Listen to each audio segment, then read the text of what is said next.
Welcome to this edition of the We Get Outdoors. I don't know if we call it the podcast today because this is a guest that has taken me months and months and months to track down. I think I've probably sent 50 emails begging to get him onto this episode, and eventually he succumbed through persistence. I joke. Today, I get the privilege to I'll be entertained by a phenomenal human being and business partner. And I'm expecting two things from this interview. One, I'm expecting to be falling off my proverbial chair through laughter. And two, I'm expecting to be a much more knowledgeable human being at the end of this conversation. So, Mr. Rob Yates, welcome, and no pressure at all. Yeah, thank you for having me. It's a pleasure to be a guest on my own YouTube channel and Facebook group. How does it feel to sit at the other end of the chair? I'm getting used to it because this is like, I've been interviewed several times in the past few days with different places. So I guess I'm getting used to it, but it's a bit bizarre to be being interviewed by you for something that is ours, or not ours, but something that we're growing together. That's like yesterday's interview was like being interviewed by somebody who works in the financial services sector on their platform, their thing, and that's cool. But I don't know. I'm filled with trepidation, excitement, and a bit of nerves. Good. I like that, and let's hope that carries on throughout the whole of our chat. But let's go into your comfort zone. Let's go into something that you are a expert in, have over 30 years of experience. And I'm going to take you back. I'm going to test you right from the start. I'm going to test your age a little bit and your memory. So I want to go back to your first experiences in the outdoors. And I'd like you just talk to me, take me to what it was like, how old you were, what were you doing? What memories do you have of the outdoors? What's your first memories? So I remember being, I don't know how old I was, 3, maybe 4 years old. And I remember being on holiday in Devon with my family and walking with my dad up a hill, which felt like Mount Everest when I was 4 years old, like the summit never arrived. And we're on this path. And my dad promised me that there'd be an ice cream van at the top if I just carried on walking, and he'd buy me an ice cream. And so I kept going, and he's like, keep going, just around the next bend. We'll soon be at the ice cream van, etc., etc., etc. And we got to the top of this hill. And while there was a gravel track going to the top of this hill, so it can't have been that big, there was a couple of cars parked up there and no ice cream van. And I just remember, still to this day, like, I need to speak to my dad, actually. He owes me an ice cream. Well, I'm going to go talk. I'm going to go send him a message and say, you owe me an ice cream, because there was no flipping ice cream van. But that is probably my first memory of being in the outdoors, doing something. And it's the one that stuck with me, I suppose. That's brilliant. All about bribery and corruption at early age, eh? Good parenting skills.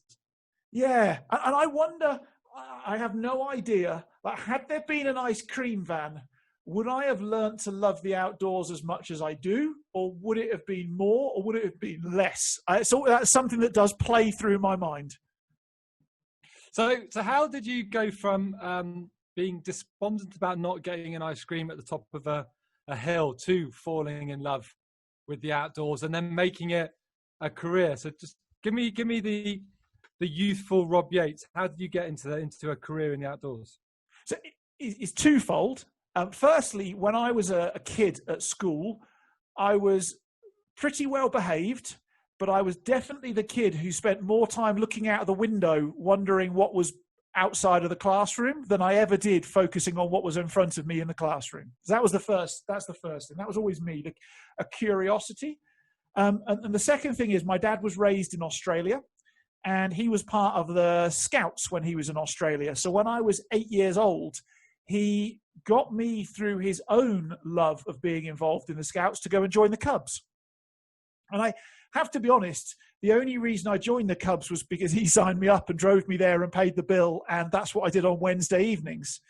But I quickly found that what we did in the Cubs, the outdoor stuff, the problem solving, the teamwork, the camaraderie, the helping other people, the learning, the badges. Oh, I love the badges. Let's go and do something and get another badge. The badges, so on and so forth. I quickly found like this real enjoyment.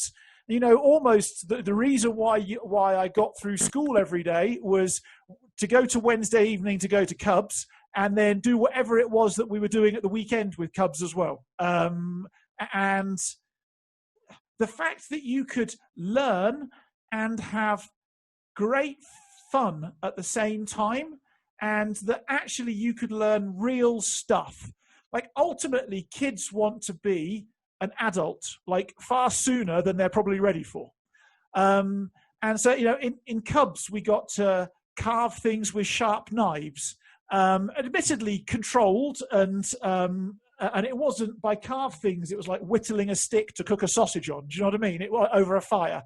But even then, for an 8, 9, or 10-year-old, like being given a sharp knife and then whittling a stick and then getting to light a fire and then getting to cook that sausage over the fire, when everybody in the rest of your world says you're too young, knives are too sharp, kids shouldn't have sharp knives, and certainly shouldn't be playing with fire, suddenly you're getting to do that.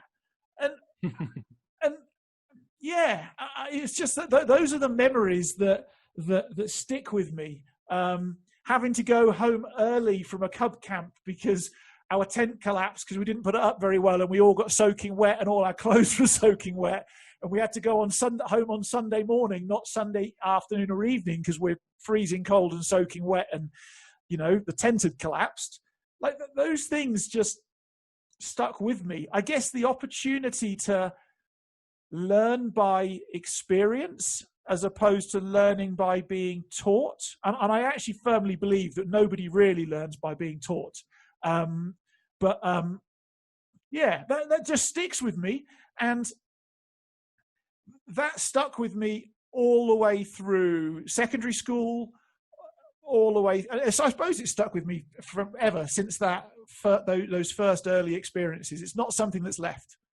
So yeah, you were talking about all the cool things that the outdoors meant to you and what it taught you, and examples of how if we change some language around the outdoors have all this more power. But there's one bit that you glossed over quite quickly, which I'm really interested in.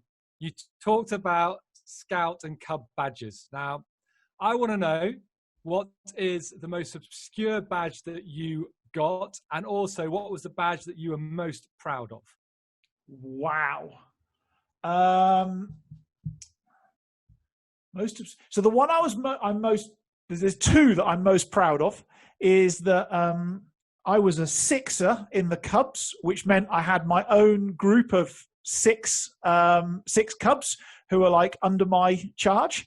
And I was a patrol leader in the Scouts, which meant I had my own group of Scouts that I was responsible for as well.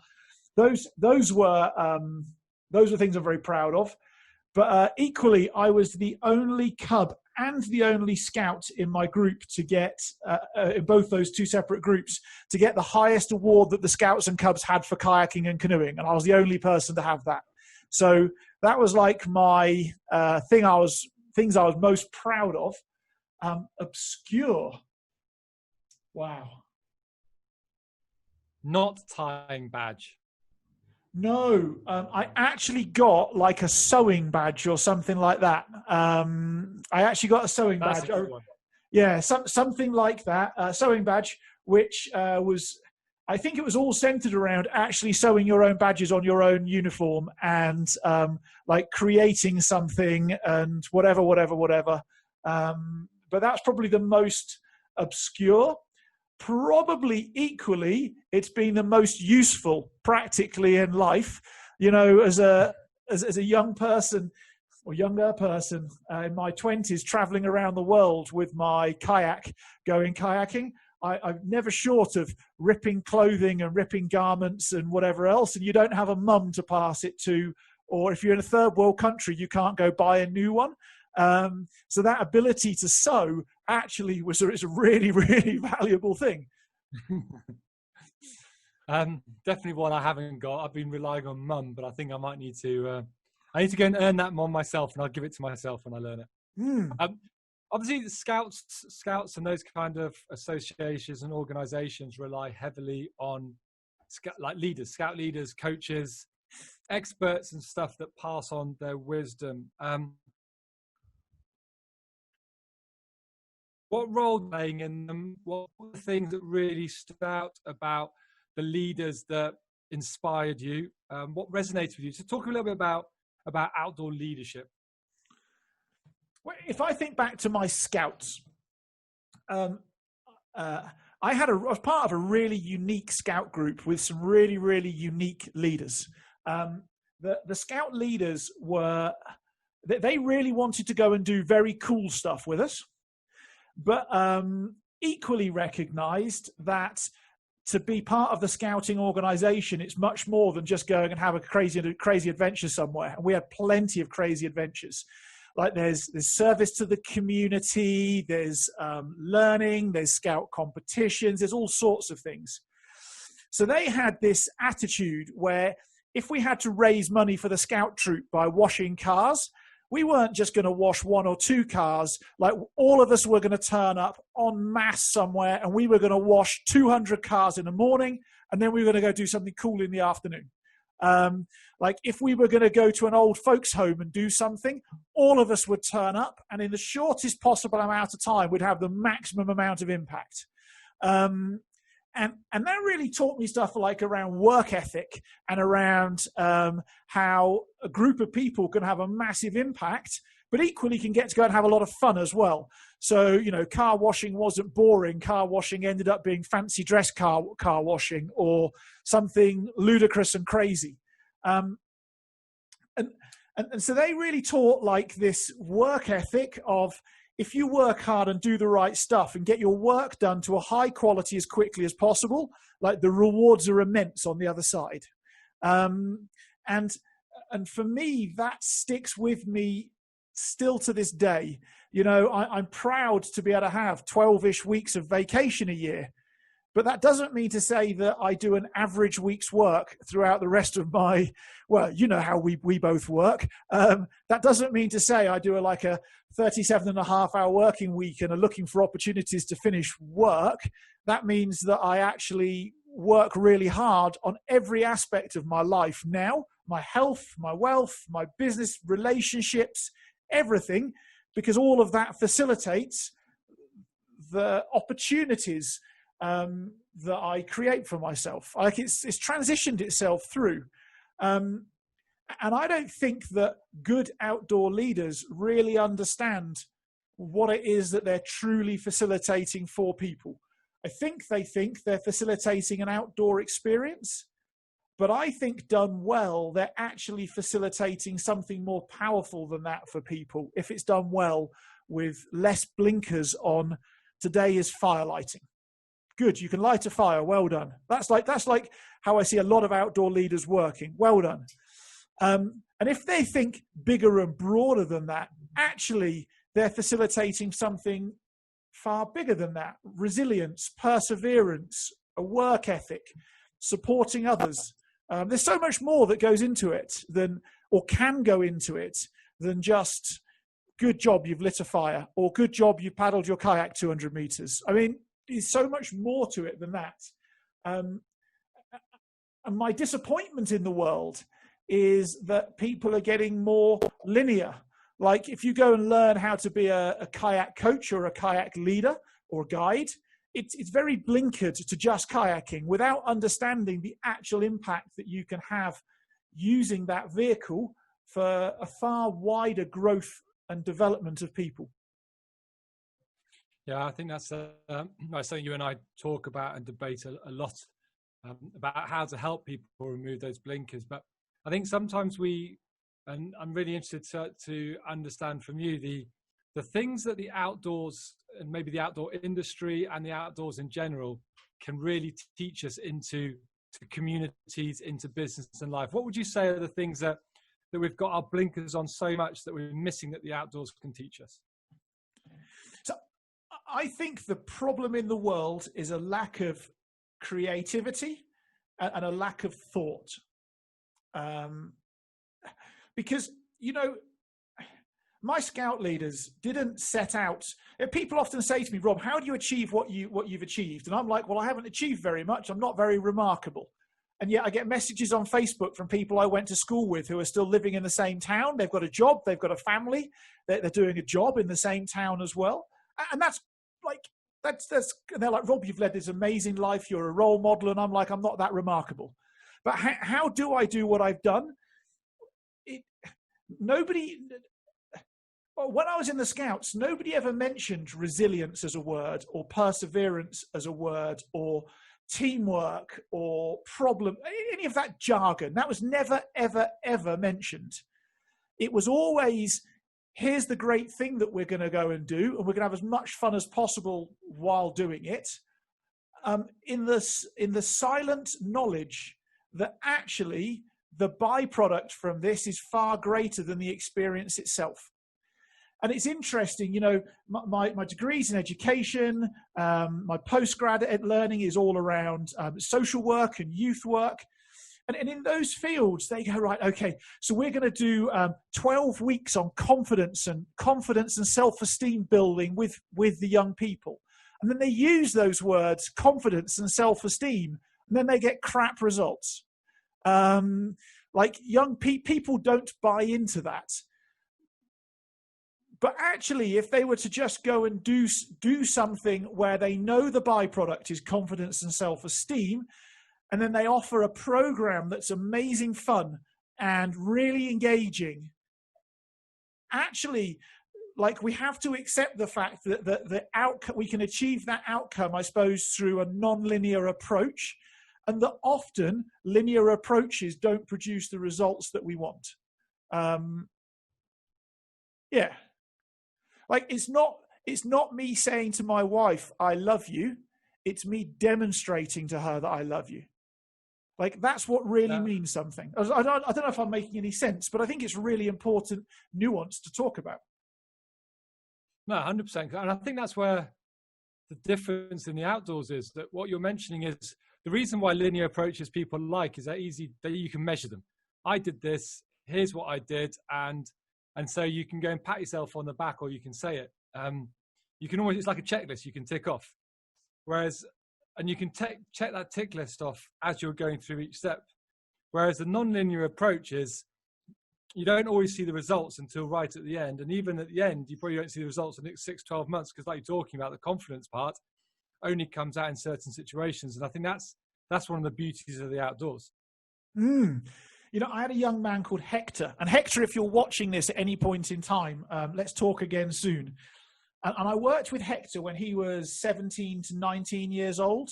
He was an apprentice at one of the outdoor centres that I was a director of. And Hector called me. And when did he call me? A few years ago. But it was like 10 years after he'd stopped being an apprentice. He'd moved to Canada. He'd done loads of very, very super cool whitewater kayaking. I like really more extreme stuff than I've done. He'd done all sorts of things. He'd gone from being somebody who would describe himself as not clever, and what he meant by that was not academically clever, because he is super smart, to then like enrolling himself as a postgrad into a Canadian university to go and do a degree. Do you know what I mean? And he gave me a call to thank me. He's like, I didn't understand why we were doing a lot of the stuff that we did when I was an apprentice. I didn't really get it. But 10 years later, I understand it completely. And the results from that come into my life, he said, like, I can now go and talk with anybody of any age and have a proper conversation with them off the back of what it was you made me do when I was 16 or 17 years old. And one of the things I used to get him to do was to go and read the BBC website every day, just to be more in tune with current affairs. So if we at the centre had a client come through the door who was 50 years old and a manager in a business, Hector, and mentions something like, oh my goodness me, you know, the currency's tanked over the past 3 days, Hector could actually go, oh yeah, it has. I read about that on the BBC News website. He can actually kind of start a conversation and have a conversation as a 16, 17, 18-year-old. But that then translated into the fact that he could have a real conversation with the people interviewing him for his university place as a mature student. He could have a on-par conversation with a boss. He could bump into somebody who's got a degree in philosophy. And whilst he doesn't know much about philosophy, he could ask them questions and at least he knew when they mentioned a theorist, he's like, oh yeah, I've heard of Plato. He doesn't know much about who Plato is, but I've heard about Plato. Jeepers, he was Greek, wasn't he? Teach me some more. And I just think that we're looking for short-term measurable results, which are fundamentally detrimental to somebody's long-term successful life. We're trying to measure the wrong stuff in the wrong way and focusing on often trying to arrogantly teach people stuff that isn't relevant. Do you know, Mark, that when a 5-year-old in the UK starts primary school, do you know that 8 out of 10 jobs that they will do when they graduate school or university don't exist at that point in time? So I often think, you know, teachers and schools, traditional education likes to big themselves up. And I actually think they're bigging themselves up through arrogance because they don't actually know what to teach. How do you know what to teach a primary school kid if 8 out of 10 jobs that they're going to be doing don't exist at that point in time? Like what you and I do outside of work, outside of We Get Outdoors to earn money. When we started school at age 5, our jobs didn't exist. Yeah.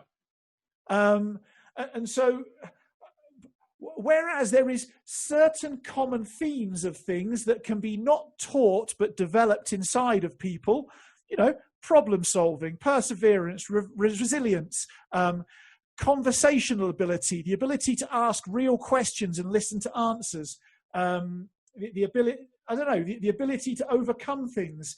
There's all sorts of, the ability to find information for yourself as opposed to waiting for it to be taught to you.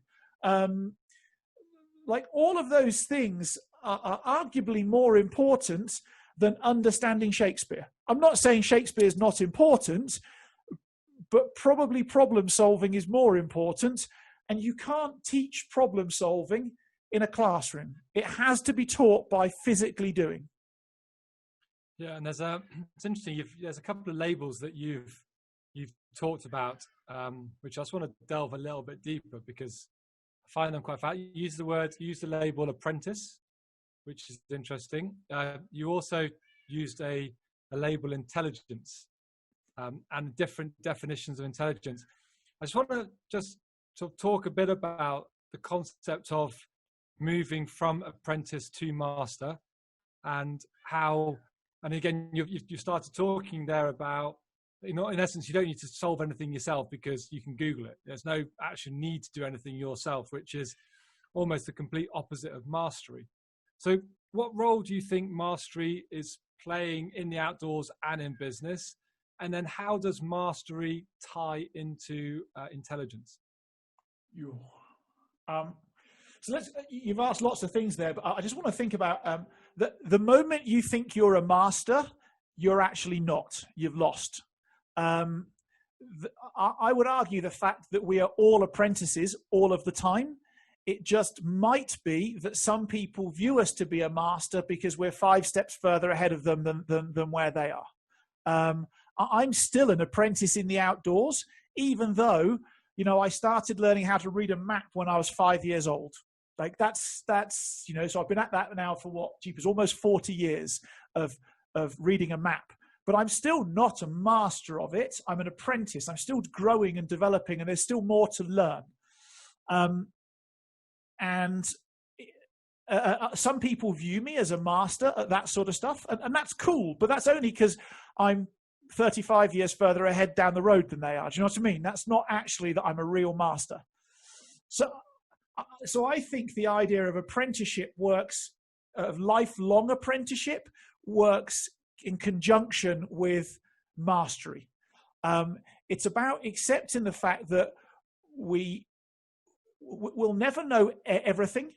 And if we do think that we know everything about something, probably we've just limited the development and growth of what it is we think we know about, because we're not getting to that point of, I think often, Mark, people think they know everything because they've got a degree, a master's or a PhD, or they've read all the books.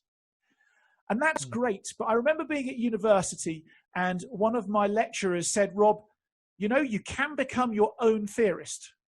I'm like, whoa, that's a whole new thing. He said, you know, you can go and take the ideas of 3 or 4 other people and amalgamate them together into a new concept or idea. That's a theory. And then go and start testing that theory. And if you're a really good theorist, you'll prove yourself wrong in the next 3 or 4 years. And you'll come up with an enhanced version of what it was that you thought you knew. And I think that we're taught and led to believe that we should have absolutes. We should come to the answer. And I think that actually there's only an answer for right here and right now. And if we're good at what we do, that answer will be different, maybe in a few hours' time or a few days' time, maybe in a few years' time. You know, we move and grow. And there's a lot of anecdotal evidence out there. In fact, there's some scientific evidence stuff from Johns Hopkins. I need to go and find the article, which looks at later age mental illnesses, you know, Alzheimer's, those sorts of things. And people who don't suffer from those are people who have a purpose, people who get up in the morning, people who learn, people who help others, people who are continually using their mind, you know, growing and evolving. Because the human body is designed to grow and evolve throughout our entire lives. It's not designed to stagnate. And so the moment you think you know it is the moment you stagnate. It's the moment you stop. It's the moment you work against nature as opposed to with it. And, you know, the outdoors naturally offers you that because it presents problems to you the entire time. Like every problem is subtly and uniquely different. And while you might have similar answers from similar experiences, you have to like join together new bits of a new jigsaw puzzle to overcome that challenge and that problem, which means you're stretching your mind and you're growing your mind at the same time. And so, yeah, there's a guy in Seattle, I know, a guy called Bill Porter, 78 years old. You know, he goes and works in the outdoors with old people. And he's 78. If you meet Bill, and Mark, hopefully you will meet Bill one day when we're in Seattle together, you wouldn't believe he's 78.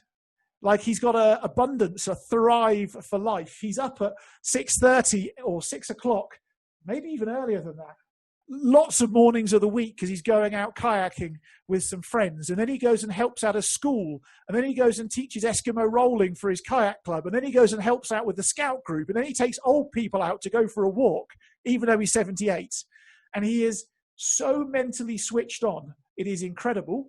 And I think it's because he's got this, and he loves to learn. Like he comes to me and goes, "Oh, Rob, I've been struggling with this in my kayak. What do you think?" And I say, "Oh, well, Bill, how about have a play with this?" And he goes, "Oh, Rob, that's brilliant. But Rob, have you thought about it in this way?" And I'm like, "Oh, that's very interesting." And then there's this, the beauty of the outdoors is that age, gender, race, money, all of those things go off the table because we're all getting rained on at the same time.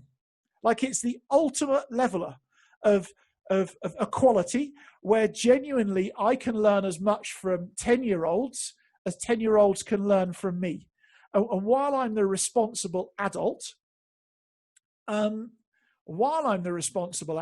I'm keeping them safe and stopping them from making the mistakes that I've made in the past that really hurt me, you know, broken bones and the like. Actually, when you give a kid, I'm just looking on my desk right here. When I give a kid a flint and steel like this, and I say, "There's a pile of twigs and a cotton wool ball, go make a fire." And I don't give them anything more than that. You know, some of them struggle. Some of them can't get it. And others of them go about it in the most obscure of ways and produce a fire. And then you can say to the rest of the kids, hey, look, Jessica's made a fire. Look at that. Isn't that genius? Why don't you go copy what Jessica did? And I don't need to teach the kids anything. I just need to facilitate the environment for them to learn off each other and together. And ultimately, I learned something from Jessica at the same time, because while her way might not be as refined or as effective or as efficient of what I do for myself, there's a piece of genius in that I can capture and I can put into how I do it as well. And I just think that the moment you believe you're a master and you've learnt it all is the moment you're crushing your own spirit, you're crushing your own success, you're crushing your own life. And I think that's what the outdoor can bring to us. And I'm sure you can ask me about intelligence in the next question, because I've sidetracked myself a little bit. But I do think people are becoming, generally in the world is becoming a less intelligent place. So is Jessica intelligent? I believe so. You know, there was a study done, Sir Ken Robinson talks about this, where he takes a paper clip and he gives it to a group of 3 and 4 year olds and asks them to come up with as many ways as possible about different ways that you can use this paper clip, 3 or 4 year olds. And they come up with a list. And then when they're 8 years old, he asks the same group the same question. And then when they're 18-year-olds, he asks the same group the same question. And you would assume that because they've been educated through that time period, the age 4 to 18, that their list gets bigger and better throughout that time period. But exactly the opposite happens. Their list gets smaller and more blinkered and narrower the whole way through, in direct correlation with how actually they're being celebrated. You see, they're being celebrated because you're 18 and you've graduated, or 19, you've graduated high school. And they're being celebrated at that. And yet you could argue the fact that they're less intelligent than when they were 4. Because we don't have what we celebrate in terms of intelligence is not intelligence. Like the Oxford Dictionary definition of intelligence is the ability to acquire information and directly apply it into action. And so unless you can take something, I don't know, read a paragraph of a book and say, right, okay, cool, and then go and put it into action consistently for yourself, actually, you haven't actually learnt anything. You've just obtained knowledge. And as a world, you know, when organizations employ people, what do they ask? You know, if you think about that job application form, Mark, name, age, if you're allowed to do age in that country, address, email address, phone number, academic qualifications, in that order. Yeah. There's zero correlation between academic ability and the ability to do a job. Zero correlation. It's very, very interesting. You know, we celebrated the MBA for a long time, and we still do. But it has zero correlation to actually running a great business, building a great business, and managing and growing a great business through systems and processes and whatever else. And actually, who do you want to employ? I had a conversation with somebody we both know this morning. And he said, Rob, but I'm not qualified to do that job. And I said, well, that's very interesting. So let's go and chunk apart what we think that job would be. And he gave me this list. And I write, okay, can you do step 1? Number 1 in the list. He's like, yeah, that's easy. How about number 2? Oh yeah, and I already do that, and I could do it like this, and blah, blah, blah, blah. But we get to the end, and actually, while he doesn't have an MBA or any of those fancy qualifications, he actually does, to a high level of mastery, every single element of that job. And yet, if he was to go to a large corporation, they would overlook him because he doesn't have that academic certificate. And I just go look at it, like, how many really successful people do you know on planet Earth who are theorists? Like, the answer is none. You don't know any. Like, even Jeff Bezos, who you could argue is like a little bit of a tech genius, who coded and built the Amazon platform and worked out the business structure and worked out how to make money from it and how to make customers want to buy from it and so on and so forth, and who actually did that and sold stuff, like who took that to market practically? It was him. He didn't just come up with a conceptual idea and go, and then like he actually did the hard graft. And I think that's what's missing in the world at this point in time. Like, if you want to be a successful person today, don't go to university, go and do an electrical engineering apprenticeship and become an electrician. You'll have zero debt and you will out-earn somebody with a master's degree for the rest of your working days.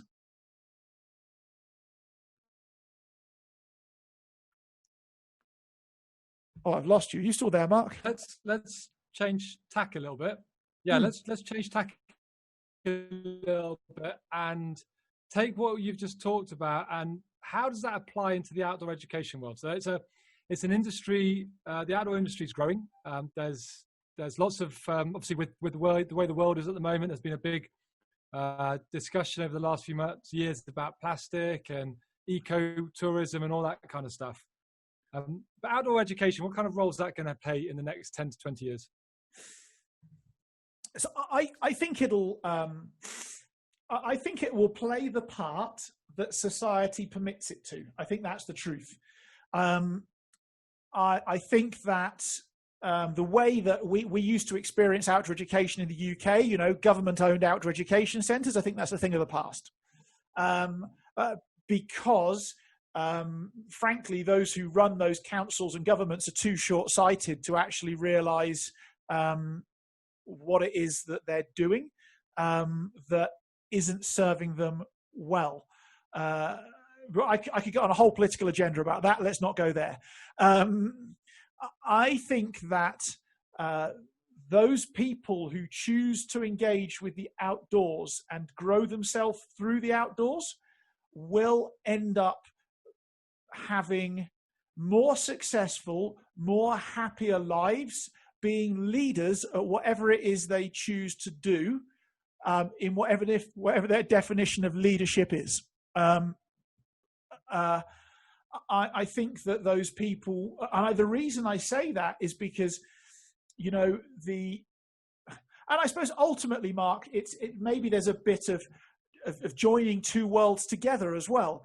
Maybe it's those people who are very active in the outdoors and growing and learning through the outdoors and can go and engage with the academic-y learning at the same time and can be like theorist and warrior at the same time. Like, they know how to design a battle plan, but equally they're with the troops and they're going to go into battle with the troops at the same time. Like, they can do both. I think that those people are the people who will end up eventually leading our futures. I hope, because my biggest fear at this point in time is if we end up on the trajectory that we're currently set on, which is where theorists who shout the loudest get to have the biggest influence and get to have their unproven ideas put in place for us all to adhere to. I think that will cause for some pretty upsetting times. I really, really, really do. I'm all for, like, cool, if you've got a great idea about how to do something, that's good. But how about we go test it and prove it works on a micro scale? And then how if we go and take what you've made work on a micro scale and make it work on a bigger scale and a bigger scale before we go and try and drop that whole idea and that concept on top of a whole country, dare I say. And that's, I suppose that's like a little bit political, and that's not how I mean it. I mean it like, let's prove this shit works. But before we go and start jumping up and down. It's very, very interesting. When I employ people who've got a reasonable education, academic education, and have done one of two things. have played a multitude of sports or have been in the outdoors always make far better employees than and business owners than those people who have had like a stagnant childhood and then have got a degree and followed that route. And in fact, interestingly, every single one of my clients at this point in time who's been involved with sport or the outdoors is growing better businesses and having happier lives than all those people who've had a stagnant childhood and then just got an academic education and then tried to press go across the board. Why is that? Why is that? Because I think those people recognize that, like, the theory of navigation is great. Like, you can read books on that, but the actual ability to go and apply it when the rain's pouring down, you're on the side of a mountain, you've got no flipping idea where you are, it's getting dark. The theory does not directly translate into practice when you're in that context. And those people know that. They know that to get out from being lost, you're actually going to have to pick a direction, an educated direction, and start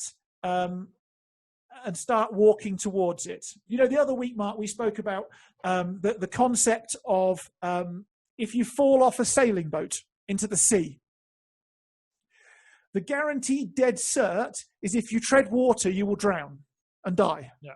Right? So that's cool. So that's having the theory, like, right, really falling off the boat and treading water, that's having the theory. But if the application of the theory is to think, in what direction did I last see land? Like, and if I'm a bit uncoordinated, where was the sun when I last saw land? What time of day was it? How can I, like, navigate myself and orientate myself towards where that land was in relation to the world about me? Maybe how the sea is moving. And then, therefore, what direction should I start swimming in? Now, you still might drown, right? But the odds of you finding that land and getting to that land are dramatically higher than if you just tread water. No. And so I think what we're being asked to do in a lot of the circumstances in the world at this point in time is trust that the person who only knows how to tread water is right. And so, go on. Yeah, so what you're talking a lot about here is, which I think is probably the biggest lesson that we learn in the outdoors, is individual responsibility. 100%. 100%. It's like people who go in I'm a firm believer that if you love something, you'll look after it. And so I believe that with We Get Outdoors, we've got a platform to get more people to love the outdoors. And if they love the outdoors, they'll love planet Earth more. And therefore, they will do their bit of looking after the outdoors, right? And looking after the planet. But then I think the other part of that is with individual action, people want to solve the biggest problem themselves on their own. And I listened to an interview with Elon Musk the other week, and I can't remember what platform it was, but he made this interesting statement. He's like, if every vehicle owner on planet Earth drove 10 miles less a month, we would stop fracking immediately due to the reduction of the requirement for oil. And so individual action, I think that what we want to do is to stop racism, period, now on planet Earth. Stop the climate warming, period, now on planet Earth. Stop it all. We want to do it. And I get it. I admire it and I applaud it. But how about if we all just do our own little chunk? If everybody drives their car 10 miles a month less or 2.5 miles a week less, if that's what we all did, we'd stop fracking, like, which is destroying the environment. And we'd put less carbon emissions up in the environment, and we would therefore have less climate warming or climate change, so on and so forth. we'd be healthier because maybe we'd cycle at 2.5 miles as opposed to driving. Do you know what I mean? And so I often think go on. The challenge is it's for a lot of people, it's easier to donate $20 to Greenpeace every month and then say that you're making a difference in the world. And that's true. And in doing so, we're abdicating our own individual responsibility. You see, we all want the right to do X, and with every right, there is an equal responsibility to be embraced and taken on at the same time. And we think, and we've been led to believe, that $30 a month to Greenpeace is we're doing a good thing and we're saving the world, even though $28 of that 30 will go to administration. Like, actually, we can, how about getting some of those canvas shopping bags, and when you go to the supermarket, take your canvas shopping bags and put your food in that as opposed to the plastic ones? How about having a bamboo or metal straw? How about driving 10 miles a month less? How about cycling as opposed to driving? I don't know, the list goes on. How about composting as opposed to just traditional garbage disposal? You can put cardboard into compost, which will degrade and produce great fertilizer for soil. I mean, how about that? And we don't have to take on the social media burden of the world. If we all just do our own little bit, we can have a profound impact. Now, how do you, and people are worried. This is the thing, it's fear driven. So people are worried, if I'm the only one who drives 10 miles a month less, who uses a bamboo straw, who takes their canvas bag to the shopping mall, as opposed to getting the plastic ones, if I'm the only one who does that, I won't have any impact. And that could be a legitimate fear. But actually what you're also doing is demonstrating to people just how simple and easy it can be. Just how simple and easy it can be.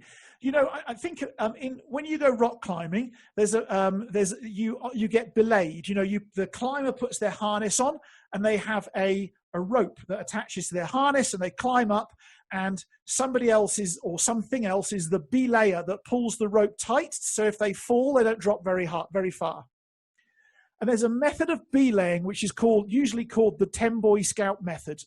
And effectively what that is you have one Boy Scout climbing, and then when the rope goes up to the top of the cliff, it comes back down again, and you tie 10 Boy Scouts to the end of the rope. And as the climber goes up, the 10 Boy Scouts walk backwards, and the climber's safe, right? And that method's perfect, but you couldn't call it the one Boy Scout method, because there's one boy, I weigh more than you. So if I fall off, suddenly you're airborne. Do you know what I mean? If you're attached. Whereas if we get Mark and your son Seth and your partner Donna and your good friends, and we attach all of you together, actually I climb safely, and your combined effort and energy keep me safe. They make a profound difference for me.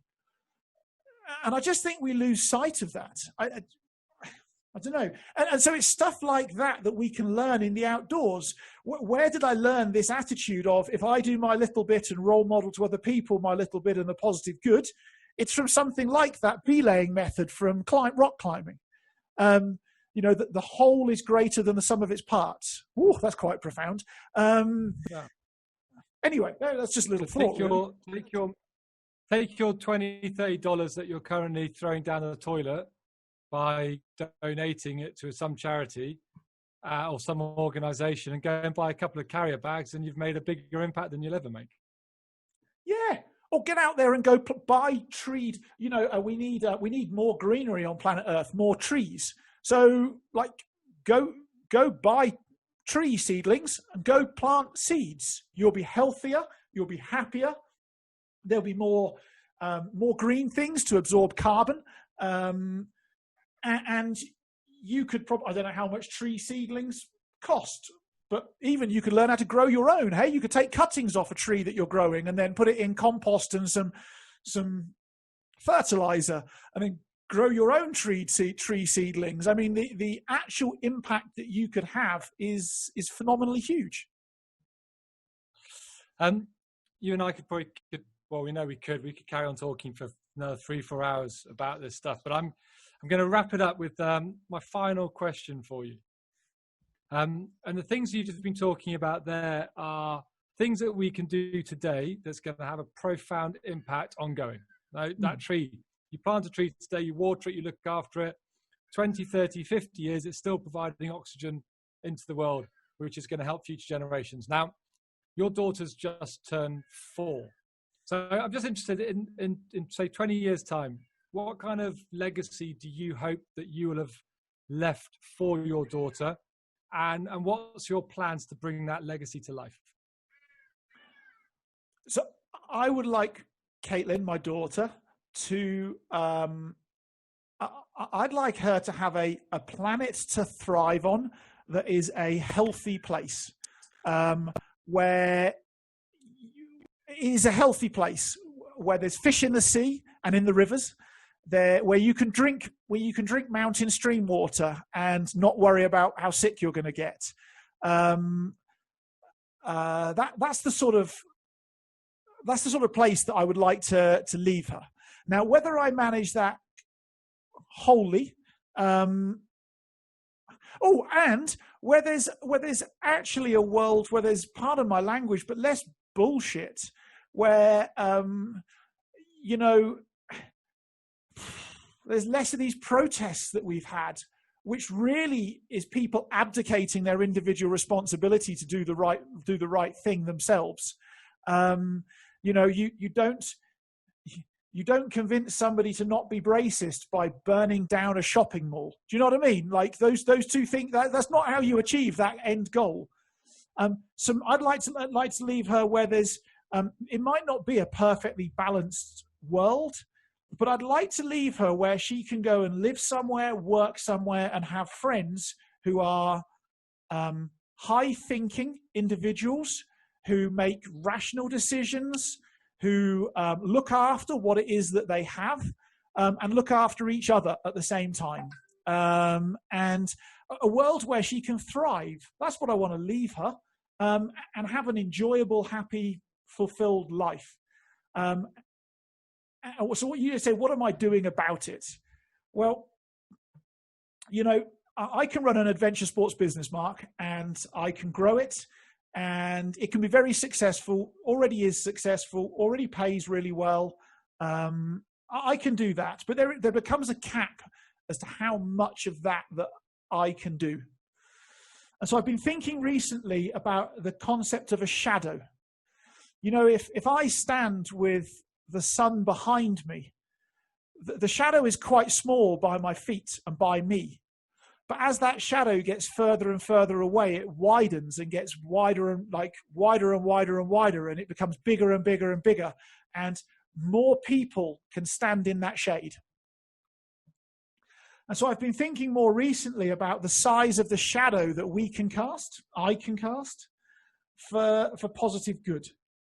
And so I'd like to find a way of equipping people to do what it is that I do, to have a life and a lifestyle that's fulfilling, that's happy, that's full of adventures, but equally not doing it on a hippie basis and not doing it on a go and live in a log cabin in the forest somewhere and be broke for the rest of my days. I think there's a way of achieving both. And so I'd really like to be able to equip people with the knowledge, the mindset, and the structure where they can run a outdoor business that will have a profound impact for them, but equally a profound income for them as well. But at the same time, have a profound impact on the planet. To leave it in a place that is at least no worse than it is currently today, but ideally in their own way, it's better than where it is today as well. And I suppose if what's keeping me awake at night, what's all of our discussions, it's how to achieve that, and how to achieve that without being without becoming McDonald's, Mark? Because it'd be quite easy to become McDonald's, wouldn't it? Where you run this big franchise business and you take $50,000 a year off people, and where you micromanage them and so on and so forth. How can we do that without becoming a McDonald's, who frankly is doing more harm to the world than good? And I suppose that's the mission that I'm on and that you're on with me. And thank you for being on that journey with me. Cool. Well, it's an exciting journey. I think it's a journey that's going to be going on for the foreseeable future, because it's something, like you said, just creating a world that is no worse than it is now is a challenge. And obviously, when we get outdoors perspective, we want to achieve more than that. So thank you for entertaining me. Thank you for leaving me more knowledgeable than I was at the start of this conversation. And I look forward to over the next sort of 6 to 7 weeks. So I cannot wait to hear more of that. So Mr. Yates, it's been a privilege and a pleasure as always. Thank you so much. It's been incredible. And hey, what did you take away from the conversation? That's an interesting thought, just to flip the switch quick a little bit. Yeah, I think my journey's been a bit different from your journey, and it's been probably more enhanced in a way because it's been over a shorter period of time.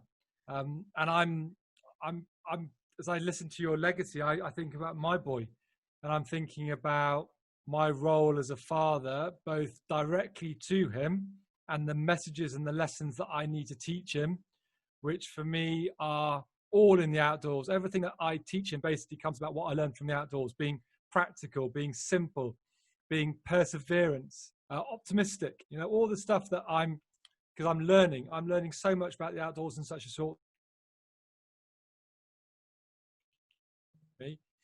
So that part, and then the second part is what kind of world I want my boy to be living in, and how are we going to protect that? I love this documentary on the last race to the pole, and it is scary. It is scary to see that they think that might have been the last race ever to the North Pole, because it's going to be impossible to get there on skis because of the melting of the ice. And I want my son to be able to, in 20 years' time, I want him to, if he chooses to be an adventurer and wants to go to the North Pole, I have a responsibility to ensure that he has something to go to. So yeah, it's a lot. I think it's the correlation I took out. The correlation between the outdoors and real life is something that not enough people are thinking about and making that link. I think so. I think, Mark, I just want to finish with one last little thought, is that every parent, when they have a child, wants to give their children equal or better opportunities than what they had themselves when they were a child themselves, right? That's our ambition for our kids. And I think for the first time in human history, the certainty of having a planet that we can give to them at the end is not certain anymore. It's that we've almost got another layer in our parenting of, if we want them to have the same or better opportunities than we had, actually we need to give them the vehicle of the planet in a healthy state to go and make that their realization on. And my parents didn't have that concern. There wasn't the science and the data, and the negative stuff that's happening wasn't present, or wasn't obviously documented or thought about then. But the truth is that it is for us now, and in knowing it, we should be obliged to go and do something about it. Yeah, and I would add something onto that. I look at some of the stuff that I did as a kid, and I almost want my son to go back to what I had. So you've got the whole thing about wanting the future stuff, and there's that. And I think you're right. The future part is much more macro than we've ever thought about it before. It's about the planet, but the micro stuff is a lot more about what I had as a kid that he's not able to have, like me being able to play soccer with my mates after school on the grass, my mum opening the window, shouting out, "Mark, it's dinner time," and me running inside for dinner. Whereas now that world doesn't exist anymore. I wish I could take my son back to my childhood. I think I had a probably better childhood than I can give my son, because I had so much more. The world was very, very different then. And the interesting thing is, as human beings, we say that we've created progress in the world, but actually you've just described as human beings, we haven't actually created the progress that we think we have. Yeah, I think we look at it, and there's a lot of amazing things that we're able to do. The internet, the fact that we can do this now is phenomenal. I'm very grateful that my son has access to this, but it's also, we've got to think about it, at what cost has everything come to? You know, there's so many things we can't do now because of rules and regulations that are only there to cover other people's backsides. There's no rational reason to have some of these health and safety rules. Like you gave that example of, you have to hire someone with a degree now to come and change a light bulb in a business because you can't do it yourself. You get sued if you do it yourself. It's just ludicrous. But that's a whole nother topic of conversation that you and I could go into. So, Rob, thank you for sharing your thoughts, feelings, and wisdom. If anybody in the tribe has any comments or questions that you'd like Rob to answer, then drop them in the comment section and we will get back to them as soon as we can. So any thoughts, comments, drop them in the Facebook group, We Get Outdoors Tribe, and we'll get round to answering those questions. Thank you.